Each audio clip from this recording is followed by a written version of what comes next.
Kamusta mga ate, kuya, beshi? Si Chari po ito mula sa The Sun, Moon, Stars, PH Tarot. Ipapaalam ko lang po na ito po ay isang general read o pangkahalatang pagbabasa at maaring hindi lahat ay magtugma sa inyong sitwasyon.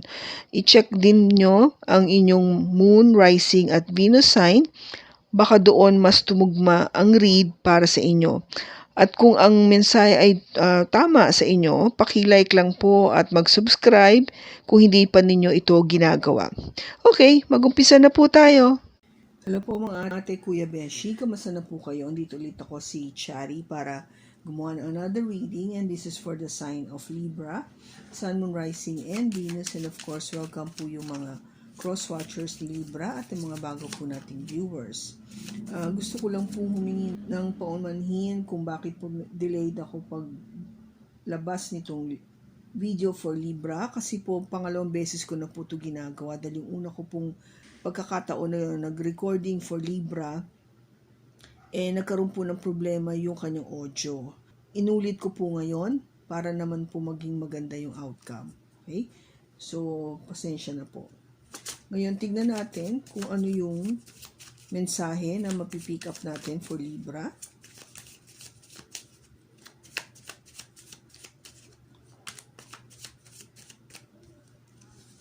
We have the Tower, the Hierophant,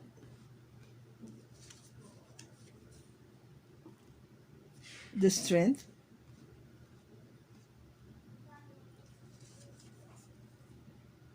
the Three of Wands, the Knight of Cups, and Judgment. Wow, Libra. Halos major arcana. We have the Eight of Cups, the Fool,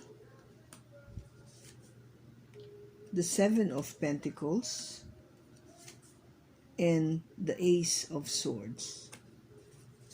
Bottom niya is the Seven of Swords.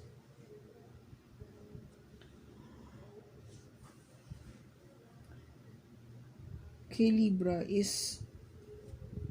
there is something na merong kang na-discover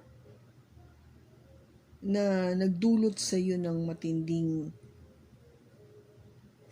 sakit sa damdamin. Kasi itong energy na to ng Seven of Swords is yung energy na merong nagtago o naglinglang, no? Niloko ka. Somebody, kung ba parang naging unfaithful sa'yo, merong sinikreto sa'yo o naglihim, merong ninakaw, pwedeng ganun yung nangyari, or meron siyang, kung ba parang may ginagawa na hindi mo alam sa iyong likod. Okay? Something very sneaky na itinatago. Ngayon, with the King of Wands, you might be dealing, Libra, with a fire sign, Aries, Leo, or Sagittarius. Na baka dito siya, alam mo yung itong person na to ang nagbigay sa iyo nitong sakit sa damdamin na to, or pain, sa papamagitan ng paglilinlang, pangloloko, pagtatago, pagnanakaw, things like that. And dahil doon, naapektuhan ang kaligayahan nyo with the Ten of Cups. Naapektuhan yung kaligayahan nyo. Pareho.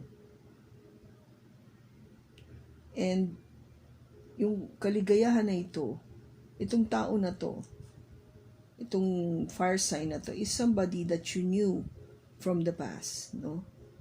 Matagal mo na siyang kilala. Kilala mo na siya noong pa. Okay?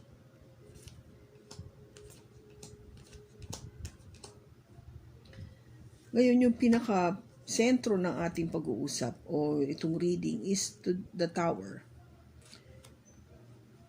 dahil nga sa na-discover mo dito sa person mo, sa fire sign mo, na kung ano man yung ginawa niya sa'yo, no? Yung pagtatago, pagsisinungaling, etc.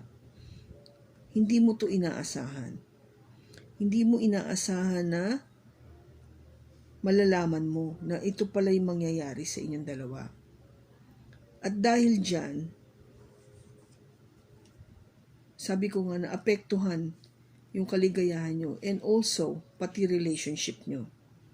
Even marriage. If you are married to this person, Libra, naapektuhan yung inyong kasal, yung inyong pagsasama, yung marriage, okay? Kasi nga, di ba, kung alam mo na niloko ka, kung gaba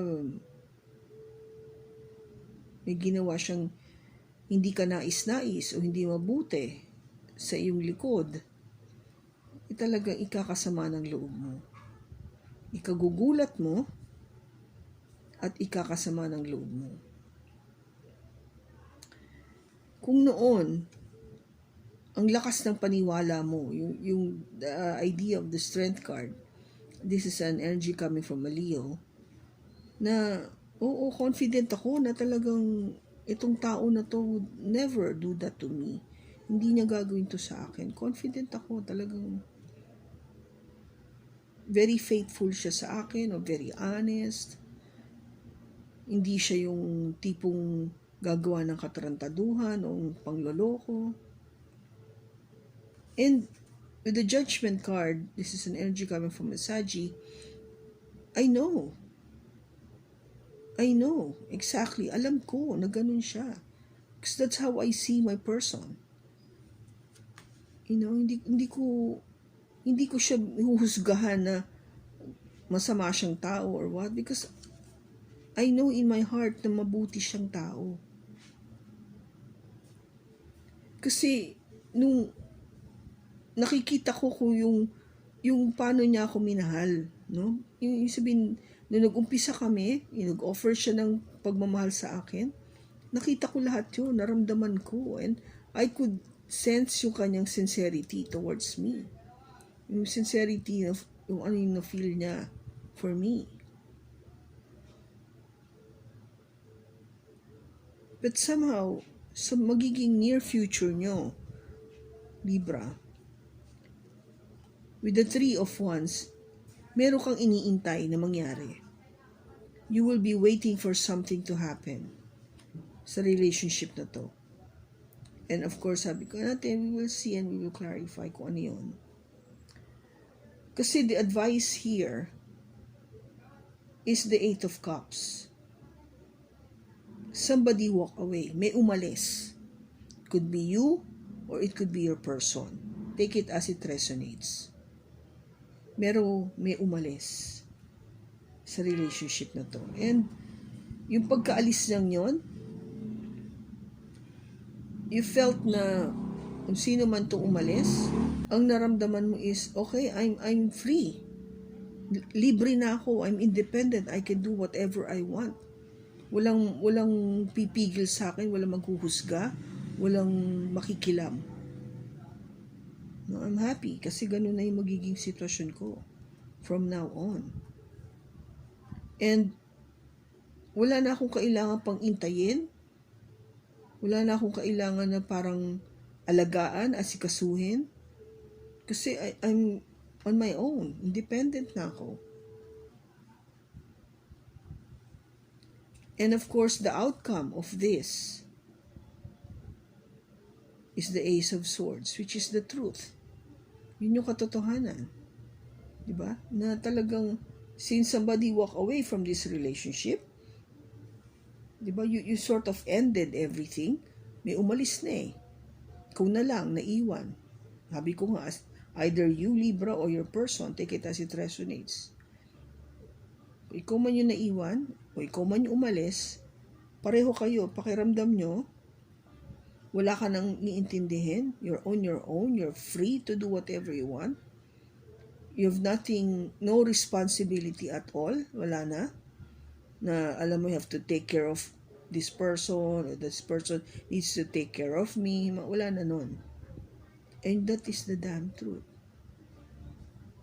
Okay? So, tingnan natin. Bakit andito yung Three of Wands? Bakit andito yung Three of Wands? We have the Five of Swords, the Sun, and the Two of Pentacles. Bottom niya is the Hermit.